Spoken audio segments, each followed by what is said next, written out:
All right, day two of the NHL draft is now in the books. Blackhawks make a handful of selections. There's just so much time in between these picks, and this is a pretty long day. I'm just going to update this video as the Blackhawks make their picks. So at this moment, they've made their first selection. They added Nathan Bain at number 66. Bain is a 6'2" forward from the WHL. Has played the last 2 years in the WHL. Last year, he had 66 points in 59 games. Sounds like he's a pretty talented player. Good offensive creativity, good puck skills, solid shot. Obviously has a good frame as well. Seems like he plays a style that will pretty easily translate to the next level, which is definitely something the Blackhawks have been looking to add. A couple critiques on his game come from his physicality, how much he attacks, and how much he gets to the net. He did say after being drafted that he's trying to blend both being a skill player as well as a power forward, obviously with his 6'2", 200-pound frame. Seems like the rankings for him were a little bit mixed. He was ranked as high as a high second rounder on some boards. Some had him in the back end of the third round. Blackhawks get him at the top of the third. So I think it seems like a solid pick to me. I don't know like a ton about him.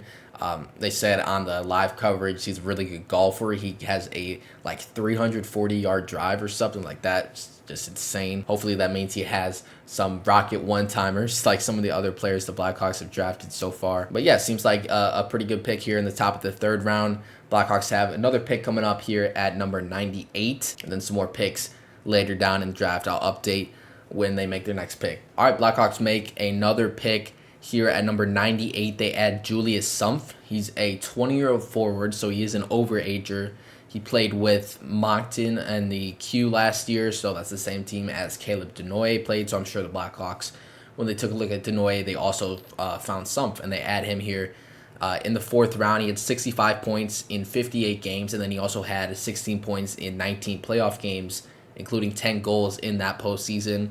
He also played with the World Junior Germany team over this winter. He had 7 points in 5 games there. So seems like a smart player. He played center, and that's really all the information I have on him. And then with pick 107, so a little bit later, the Blackhawks select Parker Holmes. He played in OHL Brantford, which is a hot spot for Blackhawks prospects, as Nick Lardis and Merrick Vanacker are there. And then top 10 pick Jake O'Brien also played there. So a lot going on in Brantford. Holmes is a 6'4" forward, all forward so far for the Blackhawks. Another big guy, 6'4". However, he only had 1 point in 21 games, so it doesn't seem like there's a ton of scoring upside there. He did only play 21 games because he missed the rest of the year with an injury. We'll see what happens with him. I guess the upside there is that he's 6'4" and 214 pounds at just 18 years old, which is kind of crazy. Saw a clip of him drop the gloves. Seems like he's a pretty good fighter. So Blackhawks, who have obviously seen a lot of his game when watching some of the other players on that team, end up taking him here in the fourth round. I can't imagine how much analysis I'm going to have on the rest of the guys they select, considering how little information there is on the last two players they've picked, but we'll see what happens when we get there. All right, Blackhawks make another pick. They select defenseman Ashton Cumbie, the first defenseman off the board. Cumbie is going to be 20 years old in July. He's a 6'5" left shot defenseman, had 13 points, 102 penalty minutes last year in 68 games with the Seattle Thunderbirds in the WHL. He's played 3 seasons now in the WHL, and just really it's another big defenseman. The Blackhawks love drafting big defensemen, and we've seen this draft, they drafted a lot of big players in general. So another big defenseman to add to the system. I just saw a clip that Cumbie sent someone off in a stretcher after a fight, so last 2 picks for the Blackhawks have both been kind of very physical players, both players that can fight. Blackhawks now have 2 picks remaining. All right, so the Blackhawks only ended up making one more pick. They picked at 194, and then they traded 197 to the Panthers for a 7th in next year's draft.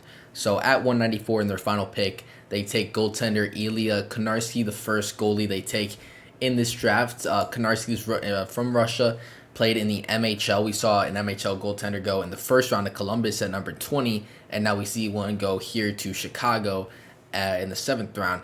Now, the stats for Konarski look very good. I mean, I know nothing about him, never seen him play. I've never even seen a photo. I don't even know what he looks like. But the stats look really good. Had a .938 save percentage, a .224 GAA in 34 games. Last year went 22-8. So really good statistics. Has had good statistics the last 3 years. He's 20 years old, though, so is an overager in this draft.